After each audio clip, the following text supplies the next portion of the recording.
오늘 제가 드릴 말씀의 결론을 찬양으로 먼저 시작해 주셔서 감사합니다. 정말 우리가 의지해야 될 유일한 분은 우리 하나님 분이라는 것, 그것을 오늘 좀 말씀드리기를 원합니다. 저희 교회가 올해 목양지침으로 내세운 것이 무엇이죠? 말씀으로 하늘을 열자. 그래서 성경을 지금 기록된 순서대로 저희들이 통독하고 있죠. 그냥 기록된 순서대로, 지금 우리 그냥 성경을 보면 성경 편명 나와 있는 대로가 아니라 기록된 순서대로 읽고 있습니다. 이번 주에는 어디를 읽는다고요? 이사야서 앞부분을 읽고 있습니다. 제가 처음 시작할 때 구약 성경을 6단계로 나누면, 6시대로 나누면 어떻게 나눈다고 혹 기억하시는 분이 있습니까? 창, 족, 모, 사, 왕, 포 이렇게 했죠. 세월이 지났으니 다 잊어버리신 모양입니다. 한번 따라해 보세요. 창, 족, 모, 사, 왕, 포. 이게 뭐죠? 창조시대, 족장시대, 모세시대, 사사시대, 그리고 열왕시대, 포로시대, 이렇게 구약성경이 6단계로 나눠져 있다고 했습니다. 그 중에서 지금 읽는 부분은 선지서를 읽고 있는데 어디에 해당되는 걸까요? 창족, 모사, 왕포 중에 어디에 해당돼요? 왕에 해당됩니다. 왕정시대를 저희들이 지금 읽고 있는 것입니다. 왜? 저희들이 열왕기 상하를 읽고 열왕기 상하를 끝난 다음에 그 다음에 역대 상하로 안 들어가고 그 다음에 바로 선지서로 들어갔을까요? 바로 열왕기 하에 해당되는 그 시대에 기록된 모든 것들이 선지서가 그때 기록됐기 때문에 그래요. 열왕기 하 시대입니다. 열왕기 하에 기록된 17권의 선지서가 있죠. 대선지서 5권, 소선지서 12권이 있지만은 그 중에서 5권 빼고 5권은 포로시대와 포로시대 이후에 기록된 책이에요. 에스겔, 다니엘, 학개, 스가랴, 말라기, 그 5권을 빼고는 다 포로되기 직전에 기록된 선지자들의 글인 것입니다. 그래서 지난주에 저희들이 호세아서를 읽었죠. 그래서 제가 오늘 호세아서를 말씀을 드릴 것이고 또 이사야서도 마찬가지입니다. 자, 저희들이 이렇게 성경 통독을 쭉 해나가고 있는데 다 많이 참여하고 계시죠? 예, 별로 소리가 그렇지 않습니다만, 예, 함께 뒤늦더라도 참여하시면 좋겠습니다. 80시간이면 성경 다 읽습니다. 그러니까 뒤늦게 시작해서도 부지런히 따라오시면 좋겠습니다. 오늘 저는 호세아서에 나타난 기별 중에 뒤집지 않은 전병이라는 제목으로 말씀을 드리려고 합니다. 아까 읽었던 말씀 호세아 2장 23절에 보면 내가 나를 위하여 그를 이 땅에 심고 긍휼히 여김을 받지 못했던 자를 긍휼히 여기며 내 백성이 아니었던 자에게 향하여 이르기를 너는 내 백성이라 하리니 그들은 이르기를 주는 내 하나님이시라 하리라 하시니라.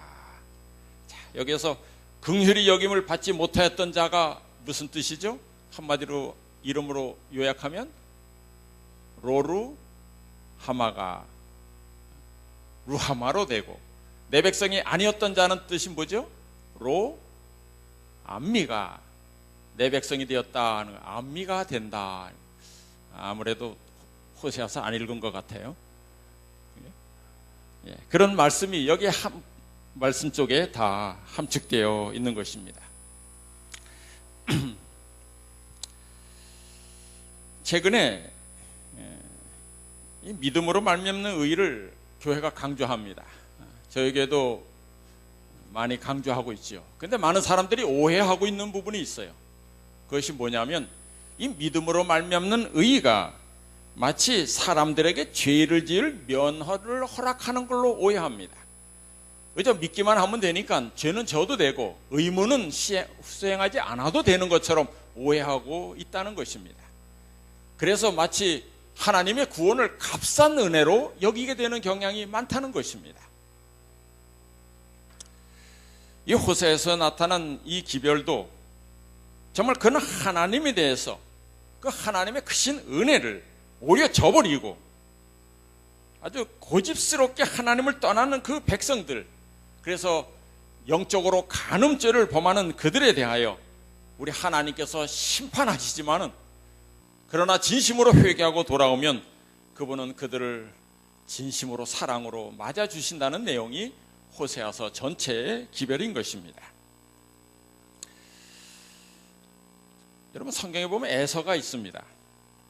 에서는 누구의 아들이죠? 뭐가 야곱의 아들입니까? 예. 예. 되게 그렇게 많이 생각합니다. 빨리 물으면. 예. 야곱의 형이죠? 예. 이삭의 장자입니다. 근데 그가 사냥에서 돌아왔을 때 아주 배고팠어요. 그럴 때 이제 보니까 누가 팥죽을 끓이고 있었어요? 야곱이 팥죽을 끓이고 있었어요. 그래서 그거 나한테 달라 그랬더니 야곱이 뭐라 그랬어요? 그럼 장자를 나한테 팔라, 장자권을 팔라 그랬어요.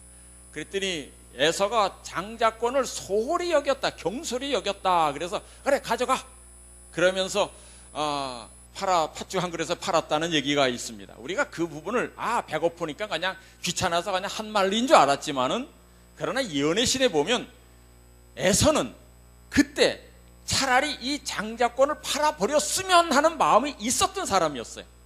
왜 그랬는지 아세요? 그 장자권이라는 것은 그 신앙의 유산을 지켜야 되는 것입니다. 근데 그것이 귀찮았어요. 그래서 장자권을 팔아넘길 때 속이 후련했다고 했습니다. 이제는 장자가 가져야 될 신앙의 유산을 지킬 의무 같은 것은 내게 없다고 생각하면서 이제는 나는 거칠 것이 없는 삶을 살아도 된다. 자신이 좋아하는 대로 내가 하면서 살겠다.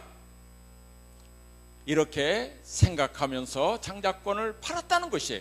그것이 성경에 기록된 장자권을 경솔히 여겼다는 말의 뜻이라는 것입니다. 부자 선지자 179쪽에 그렇게 말씀하면서 오늘날에도 얼마나 많은 사람들이 하늘의 영원한 상속 얻을 그 장자의 명분을 팔고 있는가 하고 묻고 있습니다. 그런데 이 에서가 나중에 아는 대로 참 얄밉죠. 장자권을 팔았으면서도 뭐는 챙기려고 했어요. 아버지의 축복은 다 받으려고 했어요. 야곱은 장자권을 자기가 받았으니까 당연히 아버지의 축복도 자기가 받아도 된다고 생각했지요. 그러나 에서가 팔았으면서도 자기의 의무는 경홀히 여겼으면서도 아버지의 축복은 받으려 했습니다. 자, 이런 에서를 욕할 사람이 있습니까? 예? 그 못된 에서 같은 놈. 그래. 사실 오늘날 대부분의 신앙한다고 하는 사람들도 이 에서와 같지 않습니까? 의무는 태만히 하면서도 축복은 받고 싶어요.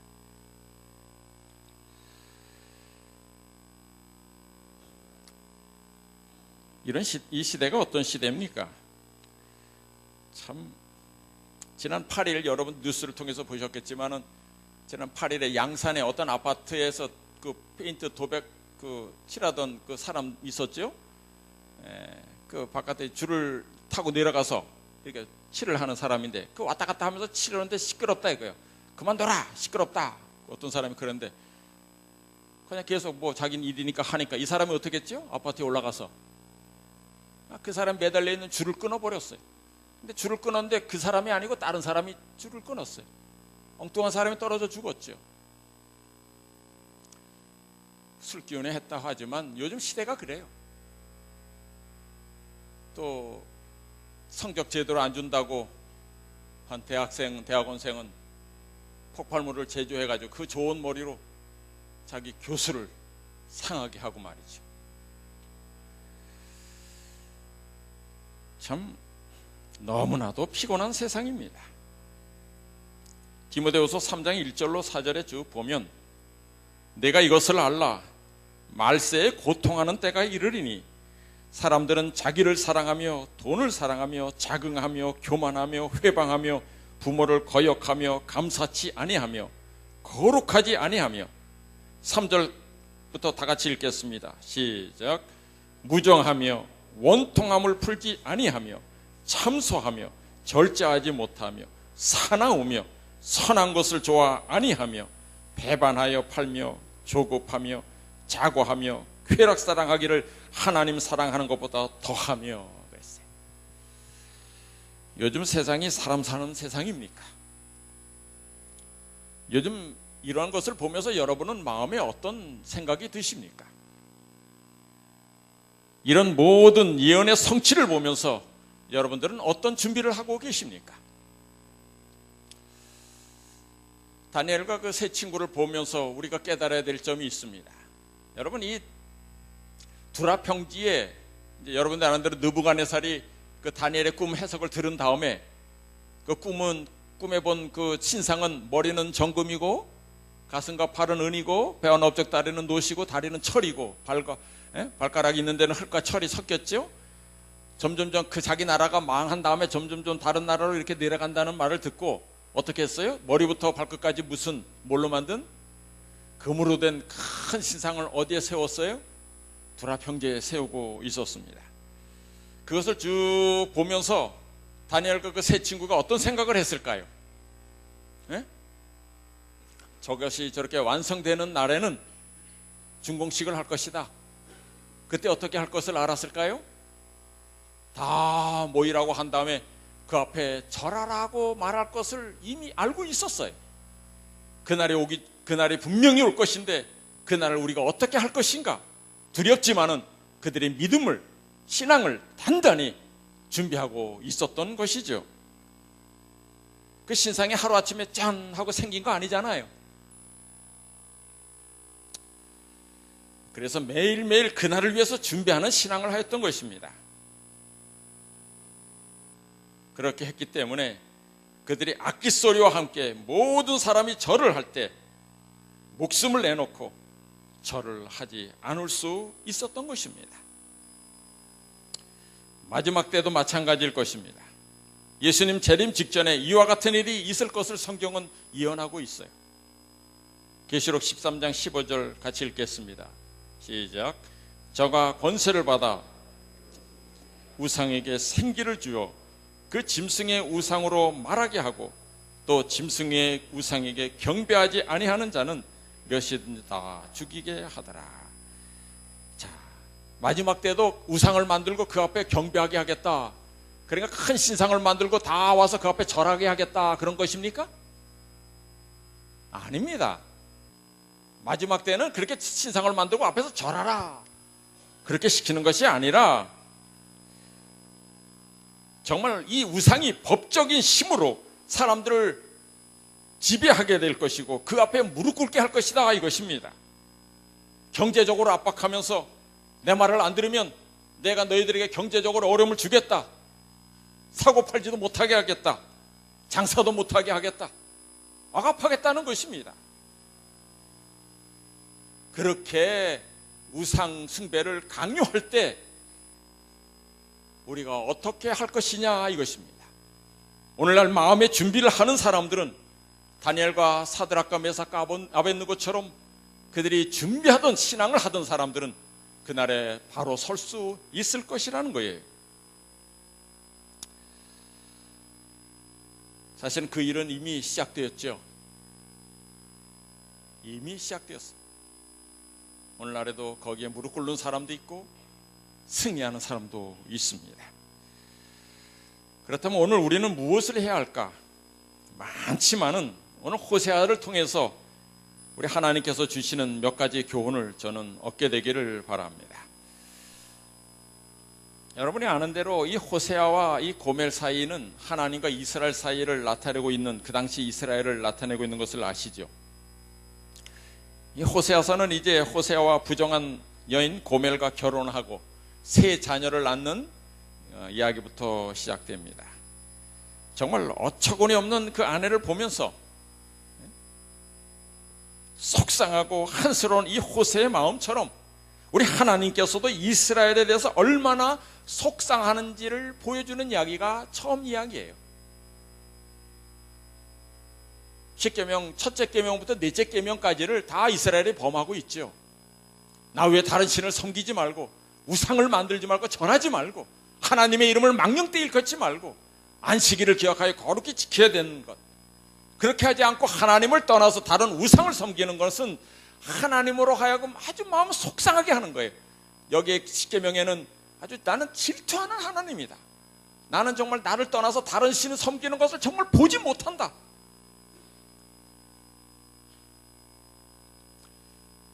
근데 이스라엘 백성들이 하나님을 섬기기보다는 이웃 나라를 섬기고 바알신을 섬기고 그렇게 했습니다. 그래서 하나님에게서 멀어진 그 표현을 호세아와 고멜 사이에 난 그 세 아이의 이름을 보면서 하나님의 마음을 설명하고 있는 것입니다. 호세아와 고멜 사이에 두 아들과 한 딸을 낳습니다. 이나 밀려를 낳았죠. 첫째 아들의 이름은 무엇입니까? 첫째 아들 이름을 저라 그랬는데 이스라엘이라 저라 그랬어요. 이스르엘, 라엘이 아니라 이스르엘. 하나님이 흩어 뿌린다 이 말입니다. 실제로 이스라엘 백성은 심각한 우상 숭배를 통해서 심판을 받고 아수르에 끌려가서 흩어졌습니다. 다 흩어지게 되었어요. 둘째 딸의 이름은 무엇입니까? 로루하마라. 이것은 긍휼히 여김을 받지 못한다 입니다. 이 로라는 말은 히브리어로 아니다 이 말이에요. 아니다. 그 다음에 셋째 아들의 이름은 또 무엇이에요? 로암니다. 내 백성이 아니다 이 말이에요. 고멜이 나왔는데 얘는 내 아들이 아니다 이 말이에요. 이 호세아가 그를 떠났던 그 부정한 아내를 은 15개와 보리 한 호멜 반으로 사서 다시 데리고 오죠. 결혼해서 사는데 그가 옛 버릇을 버리지 못하고 이 고멜이 떠나요. 그래서 옛날 일을 또 하고 있는 것입니다. 그래서 그가 가서 그 아내를 사오는데 그 사온 값을 합치면 은 30세겔입니다. 은 15개와 보리 한 호멜 반인데 한 호멜 반이 합치면 또 은 15세겔이니까 합쳐서 30세겔이에요. 이것은 이스라엘 사회에서 보통 노예의 몸값이었습니다. 그런 큰 돈을 주고 아내를 다시 사왔어요. 그리고 나서 낳은 아들이 로암이에요. 그러니까 얘가 누구예요? 내 아들 아니다 이 말이에요. 고멜은 하나님을 떠나 우상을 섬기는 이스라엘을 그대로 보여주는 여인이었습니다. 왜 이렇게 되었는가? 왜 이스라엘에 이런 죄를 범했는가? 호세아가 말합니다. 이스라엘의 죄 중에 가장 큰 죄 중에 하나는 바로 하나님을 알지 못하는 죄입니다. 호세아 4장 6절에 내 백성이 지식이 없으므로 망하는도다. 이 지식, 하나님을 아는 지식입니다. 내 백성이 지식이 없으므로 망하는도다. 내가 지식을 버렸으니 나도 너를 버려 내 제사장이 되지 못하게 할 것이요, 내가 내 하나님의 율법을 잊었으니 나도 내 자녀들을 잊어버리리라. 여러분 하나님을 아십니까? 여러분 하나님에 대한 지식이 있으십니까? 우리가 섬기는 하나님은 어떤 분이십니까? 지난주에도 말씀드렸어요. 우주를 창조하신 분이에요. 어떤 신보다 크시고 능력이 많으시고 죽음을 이길 수 있는 영원한 생명을 가지신 유일한 하나님이십니다. 이렇게 능력 많은 하나님을 안다면 결코 하나님을 떠날 수도 없고 떠나서 다른 우상을 섬길 수도 없고 하나님 외에 다른 나라를 의지할 수도 없는 것입니다. 여호와를 알아야 합니다. 알되 힘써 여호와를 알아야 합니다. 하나님을 알지 못하면 이스라엘처럼 패망할 수밖에 없는 것입니다. 오늘날 우리가 하나님을 아는 백성입니다. 그 증거 중에 하나는 율법을 준수하는 거예요. 호세아서에 난 말씀과 요한일서 2장 3절 4절의 말씀을 비교해 보면 하나님에 대한 지식을 버리는 것과 율법을 잊는 것과 상관이 있어요. 요한일서 2장 3절 4절 한번 같이 읽어보실까요? 우리가 그의 시작 우리가 그의 계명을 지키면 이로써 우리가 저를 아는 줄로 알 것이요 저를 아노라 하고 그의 계명을 지키지 아니하는 자는 거짓말을 하는 자요 진리가 그 속에 있지 아니하되. 하나님을 안다 하고 얼마나 수많은 목사들이 강단에서 외치고 있습니까마는, 그러나 그들이 하나님의 계명을 지키지 않고 있으면 그 하는 모든 말이 다 거짓이에요. 진리가 없는 것입니다. 하나님을 아는 자는 계명을 지켜요. 계명을 쫓아 안식일을 준수합니다. 이웃을 사랑합니다. 미래를 두려워하지 않을 수 있어요. 하나님을 안다고 하면서 미래를 불안해하는 사람은 하나님을 모르는 사람입니다. 미래가 불안하니 뭘 준비하려고 해요? 뭐니 해도 미래를 위해선 머니가 최고죠. 그래서 돈을 쌓아 놓으려고 합니다.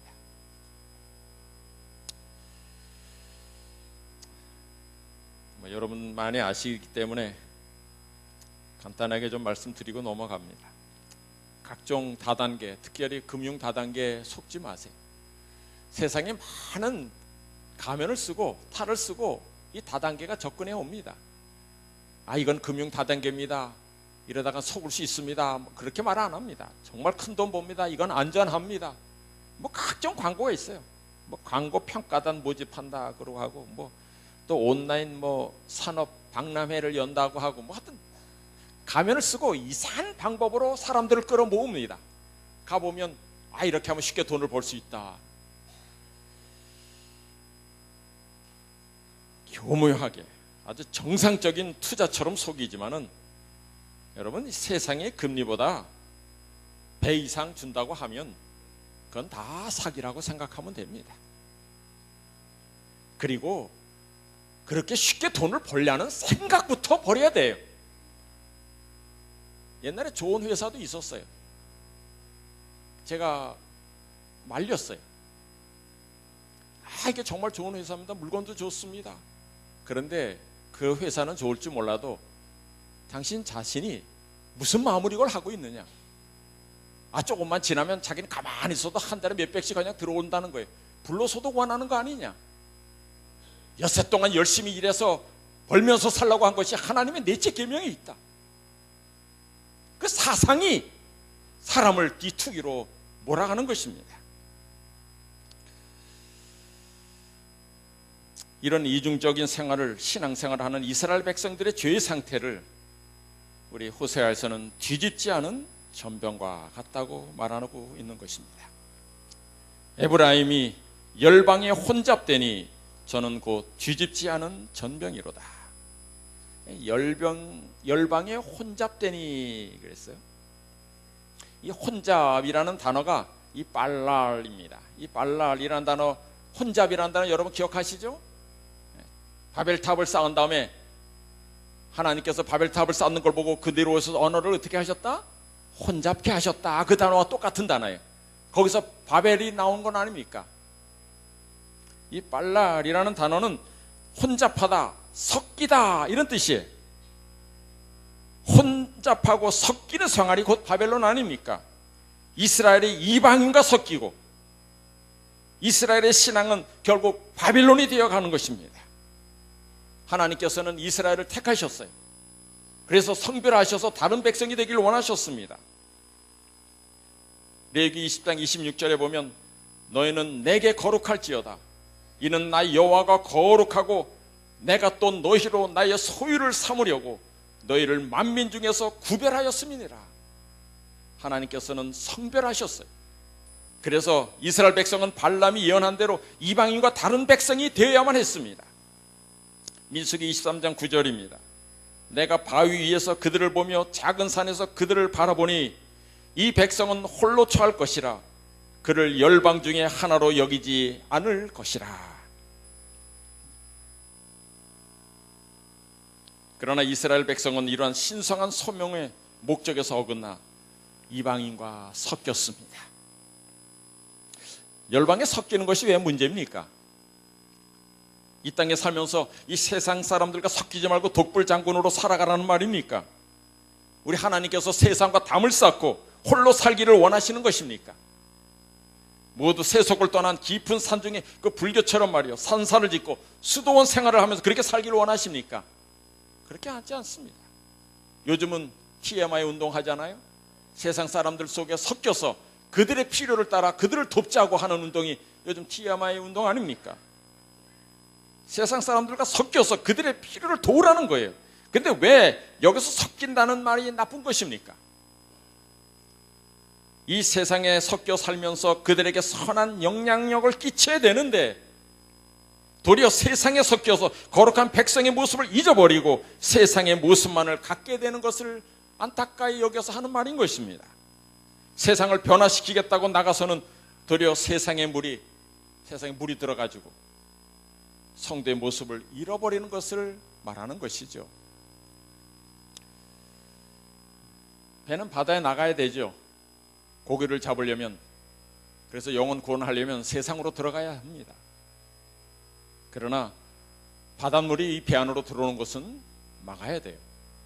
그것을 막지 않으면 침몰할 수밖에 없는 것 아시지 않습니까? 세상 사람들과 섞이되 그들이 가지고 있는 잘못된 행위와 사상은 우리가 버려야 하는 것입니다. 요즘 세상 사람들의 사상이 무엇입니까? 황금 만능주의 아닙니까? 권력을 잡으려는 것도 어떻게든 돈을 많이 벌어보려는 심보에서 비롯된 것 아닙니까? 이런 사상을 버리지 못할 때 뒤집지 않은 전병이 되는 것입니다. 여기서 이 전병이라는 말은 히브리어로 우가라는 말인데 이 둥근 빵입니다. 이 빵을 만들어 가지고 이 뜨거운 돌 위에 이렇게 올려놓으면 이제 빵이 구워집니다. 그런데 이 빵을 갖다가 이렇게 돌 위에 올려놓은 다음에 시간이 좀 지나면 적당한 시간에 뒤집어야죠. 그래서 앞뒤가 골고루 익어야 먹지 않습니까? 만약 뒤집지 않으면 어떻게 돼요? 한쪽이 타고 한쪽은 익지 않아요. 너무 타면 어떻게 돼요? 숟가루로 사용해요?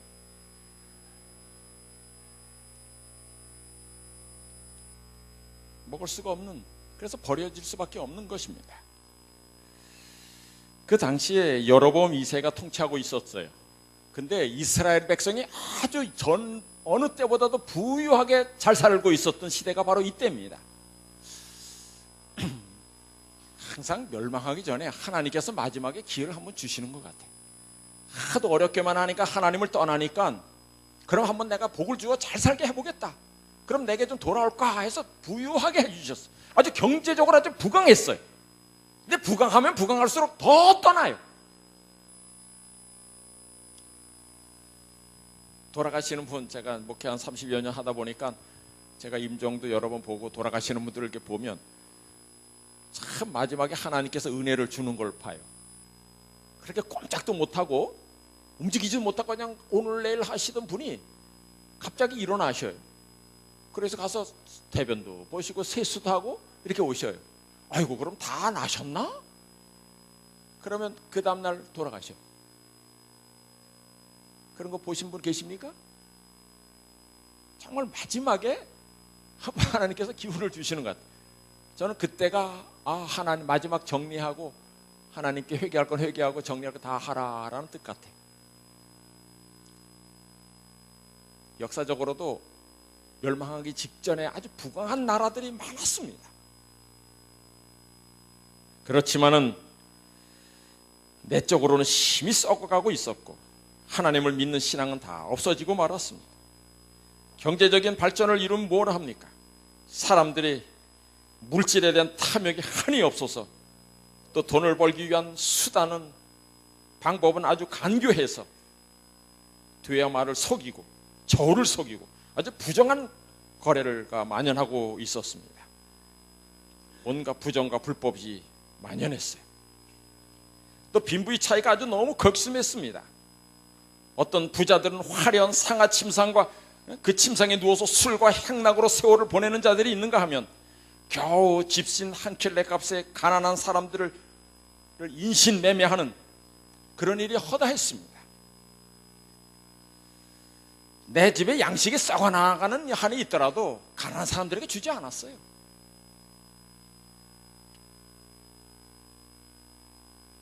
혼자 자기가 불을 다 써가지고 자기는 다 타들어갈지언정 뒤집어 주려고 하지 않았습니다. 미국이란 나라가 말이에요, 소가 1억 마리가 있대요. 소가 1억 마리. 거기서 10분의 1만 줄여도, 1000만 마리만 줄여도 거기서 나오는 곡식으로 전 세계를 먹여 살릴 수 있대요. 그렇게 합니까? 10분의 1만 줄이면 전 세계 빈민국을 다 먹여 살릴 수 있어요. 소가 먹는 걸 갖다 먹이면. 근데 절대로 하지 않습니다.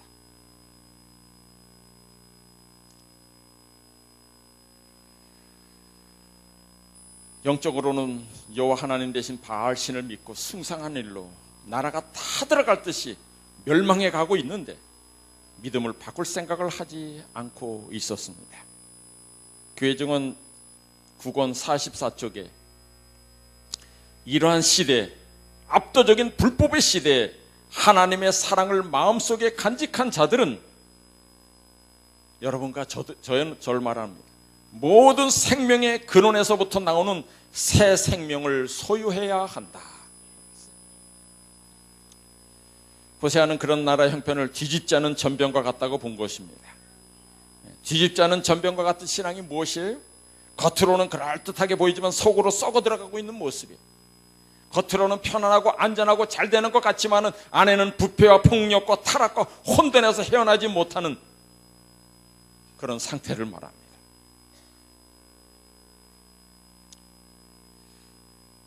오늘날 말로 말하면 양극화 현상이죠.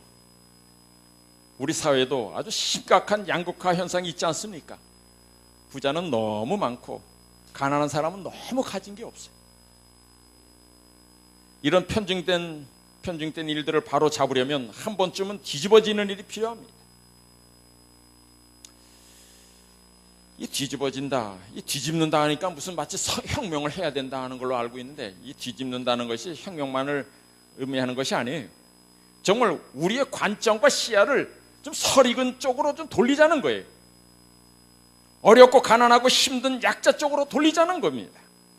지난주에도 말씀드렸지만은 우리 주위에 있는 너무나 작고 가난한 자들, 그들에게 좀 관심을 가져야 된다는 거예요. 그렇지 않으면 여로보암 2세 때 이스라엘과 다를 것이 하나도 없는 것이 오늘날 우리들인 것입니다. 뒤집는다는 것은 실제적인 회개를 의미합니다. 가치관을 바꾸는 것이에요. 새 사람으로 태어나는 것입니다.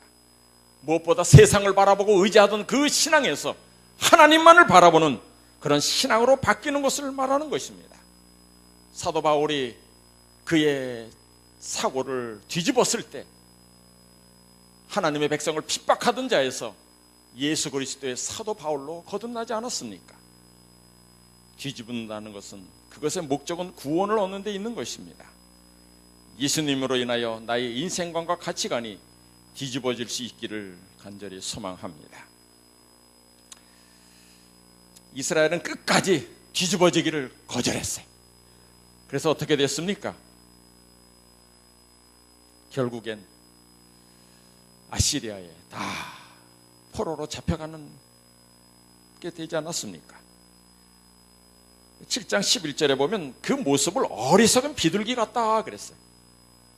비둘기같이, 어리석은 비둘기같이 지혜가 없어서 애굽을 향하여 부르짖으며 아스루로 가는도다 그랬어요. 애굽이 쳐들어오면 아스루에게 도움을 청하고, 아스루와 싸울 때는 또 애굽에 도움을 청하고, 그렇게 어리석은 비둘기처럼 그들에게 날아가는 그 새를 하나님께서 어떻게 한다고 그랬냐면 12절에 저희가 갈 때 내가 나의 그물을 그 위에 쳐서 공중의 새처럼 떨어뜨리고 그랬어요. 내가 그물을 쳐서 그 새를 잡겠다. 내가 있는데 왜 나를 의지하지 않고 왜 세상 나라를 의지하느냐. 13절에 그래서 화 있을진저 저희가 나를 떠나 그릇 같음이라, 패망할진저 저희가 내게 범죄하였음이니라. 내가 저희를 구속하려 하나 저희가 나를 거스려 거짓말을 말하고. 정말 주님이 그들을 보면서 탄식하고 있습니다.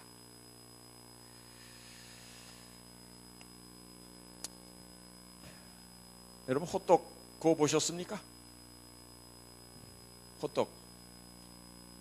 저희 집에 옛날 호떡 장사 한참 했습니다. 저희 아버님 호떡 굽다가 TV 드라마에도 나오셨습니다. 호떡 굽는 데가 어떤 드라마를 찍는데 어떤 분이 와서, 애가 와서 아저씨 배고파요, 호떡 하나만 주세요. 그러면 얘따 먹어라 하고 하나 주면 된대. 그래서 한번 나온 적 있어요. 그런데 지금은 호떡 왼쪽에처럼 호떡 그냥 이렇게 넓은 판에다가 넣고 이제 막 이렇게 넣고 그냥 눌러서 그러다 보면 이거 뒤집죠. 그걸로 뒤집는 걸 뭐라 그래? 뒤집기? 그럼 뭐라 그래? 뒤집기? 호떡 하던 뒤집기로 뒤집어요. 근데 옛날 저희가 처음 시작할 때는 그렇게 안 했어요. 요즘 말하는 그 보면 그 풀빵 있잖아요. 붕어빵처럼 호떡 틀이 있어요. 틀이 있어가지고 그 안에다가 호떡을 넣은 다음에 꾹 눌러서 딱 넣은 다음에 이게 적당한 시간 돼서 여러분 그 호떡 틀을 뒤집었어요. 뒤집으면 그 안에서 푹 이렇게 일어나가지고 꽉 차고, 그 당시 호떡은 더 알찼습니다. 그 당시는 호떡을 만들 때 이 밀가루를 부풀린 다음에 그대로 한 게 아니고 그걸 칠했어요. 그래서 이만한 것이 요만큼 됩니다. 그래서 그걸 치대는데 그걸로 만들면 그것이 다시 확 부풀어가지고 하나만 먹어도 든든했어요. 근데 제가 왜 이 말씀을 드리냐면, 호떡이 이 스스로 뒤집어지지 않으면 호떡 틀에 의해서 뒤집어지는 것처럼 하나님에 의해서 강제로 뒤집어진다는 거예요. 우리가 회개하지 않으면, 우리가 뒤집어지지 않으면 하나님께서 아시리아를 통해서 했던 것처럼 이 나라도, 이 교회도, 우리 가정도 하나님께서 뒤집을 수 있다는 거예요. 하나님께서 뒤집기 전에 내가 먼저 뒤집어져야 돼요. 내 가치관이 바뀌고 내 믿음이 바뀌어야 된다는 것입니다. 마태복음 21장에 있는 말씀, 누가복음 20장 18절 똑같은 말씀 있죠. 무릇 이 돌 위에 떨어지는 자는 깨어지겠고 이 돌이 사람 위에 떨어지면 저를 가루로 만들어 흩으리라. 돌 위에 떨어져 깨어지는 것은 회개하고 구원받는 것을 나타내고, 돌이 사람 위에 떨어지는 건 저를 가루로 만드는 것은 멸망을 나타내요. 마찬가지예요. 내가 먼저 회개하고 주님께로 마음을 향하면 깨어지고 구원받게 되지만은, 그러나 끝까지 고집하면 결국 가루가 되듯이 멸망하게 된다는 것입니다.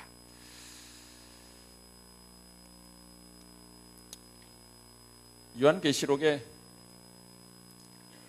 3장에 보면 이 뒤집지 않은 전병 같은 교회가 라오디게 교회라고 말하고 있는 것이에요. 차지도 않고 덥지도 않고 미지근하다. 그래서 토하여 내치겠다. 부족한 것이 없는 줄 알고 공고한 것과 가련한 것과 가난한 것과 눈먼 것과 벌거벗은 것을 알지 못하는 이 시대, 오늘날 우리는 이스라엘의 뒤집지 않은 전병과 똑같은 상태에 있다고 말하고 있는 것입니다.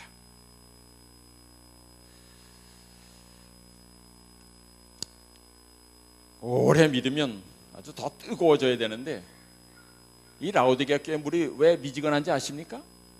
물 하나는 저쪽 온천 수유가 뜨거운 물이 시작돼서 거기 오는데 라오디게아에 도착하면 식어가지고 미지근해요.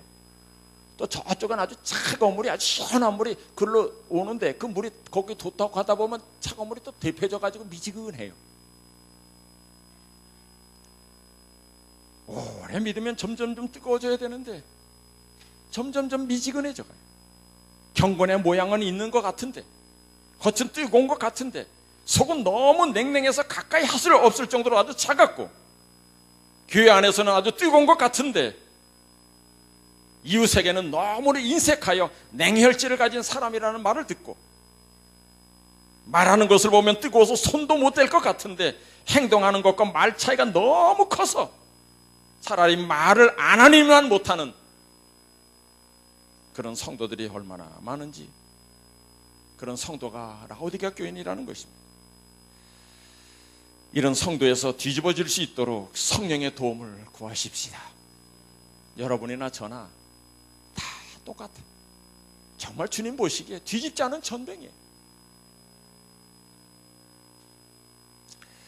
우리 하나님은 참으로 공의로운 분이고 사랑이 많으신 분이라 하나님께로 돌아가기만 하면 여호와께서 우리를 찢으셨으나 도로 낫게 하실 것이고 우리를 치셨으나 싸매어 주실 것이다 고 말씀하고 있는 것입니다. 이제는 가식에서 벗어나서 진심으로 내 자신을 하나님 앞에 고백하고 주여 나를 뒤집어 주소서, 나를 깨트려 주소서, 사랑 많은 아버지 앞으로 나가시게 되기를 간절히 바랍니다. 그렇게 할 때 이스라엘의 하나님께서 아이의 이름들을 새 아이의 이름을 바꿔주지 않습니까? 이스르엘은 이스라엘로, 다시 말해서 흩어 뿌려지는 약한 백성에서 하나님과 더불어 힘을 얻어 강한 백성으로 만들어주시고, 로루하마는 루하마로, 다시 말해서 긍휼히 여김을 받지 못하던 자에게서 긍휼히 여김을 받는 자도, 또 로암미에서 암미로 내 백성이 아니었던 자가 이제 내 백성이라고 그렇게 바뀌는 것입니다. 지금까지 수없이 많이 넘어졌을지라도, 실수했더라도 일어나시게 되기를 바랍니다. 성경은 다시 일어나는 자가 의인이라 그랬어요. 잘 아는 이야기지만 이 말씀을 드리고 마치겠습니다. 이 베이브 루프라는 사람 아시죠? 너무 목사님들이 많이 이 말을 들어서 많은 분들이 잘 할 겁니다. 이 사람은 세계에서 이제 이분보다 많이 홈런 친 사람도 있지만은, 야구 경기 좋아하십니까? 예, 야구하면 그래도 뭐니 해도 홈런 치는 게 최고죠. 근데 이 사람이 세계 그 당시에도 정말 한동안 깰 수 없는 714개의 홈런을 친 사람이에요. 그런데 714개 홈런을 친 것은 사람은 기록하지만 그가 스트라이크 아웃을 1330번 당했다는 건 몰라요. 네? 다시 말해서 이분이 홈런 친 것은 이렇게 많이 기억하지, 홈런과 함께 스트라이크 아웃을 당하는 그 비참한 시간이 이렇게 많았다는 사실은 아무도 생각하지 않아요. 야구 타자들이 이렇게 섰다가 스트라이크 아웃 당하면 한번 치기라도 한 다음에 그 다음에 잡히는 것보다 그냥 가만히 서 있다가 스트라이크 아웃 당하면 어떻게 하는지 아세요? 머리 푹 쉬고 그건 창피해서 그건 벤치로 돌아가서 앉아있어. 그런 것이, 그런 시간이 1300여 번 있었다 이것입니다. 그러나 714번의 홈런을 친 이 사람을 유명하게 만들었어요. 다시 말해서 한번 따라해 보셔도 좋을 것 같아요. 실패 뒤에 성공이 아니라 성공과 함께 실패가 있고 실패와 함께 성공이 있다, 그런 것 같아요. 우리 성도들의 삶도 늘 승리하는 것 같지만 그 가운데 실패도 있고, 또 실패하는 것 같지만 그 가운데 성공도 있어요. 그러나 최후에 승리하는 자가 되길 바랍니다. 우리는 이 베이브 루프가 말이죠, 1330번의 스트라이크 아웃 당한 사람으로 기억하지 않아요. 714번의 홈런 친 사람으로 기억해요. 마찬가지예요. 이 땅에서 수없이 많이 좌절하고 낭망하고 하나님을 떠났다 할지라도 우리가 돌아오면 하늘에서는 우리를 회개한 자, 구원받은 자로만 기억한다는 거예요. 모든 것은, 잘못은 다 지워버립니다. 도말해 버립니다. 지금까지 이스라엘의 실수를 했다 할지라도 다시 한번 일어나는 의인의 길을 걷게 되시길 간절히 축원하며 말씀을 드립니다.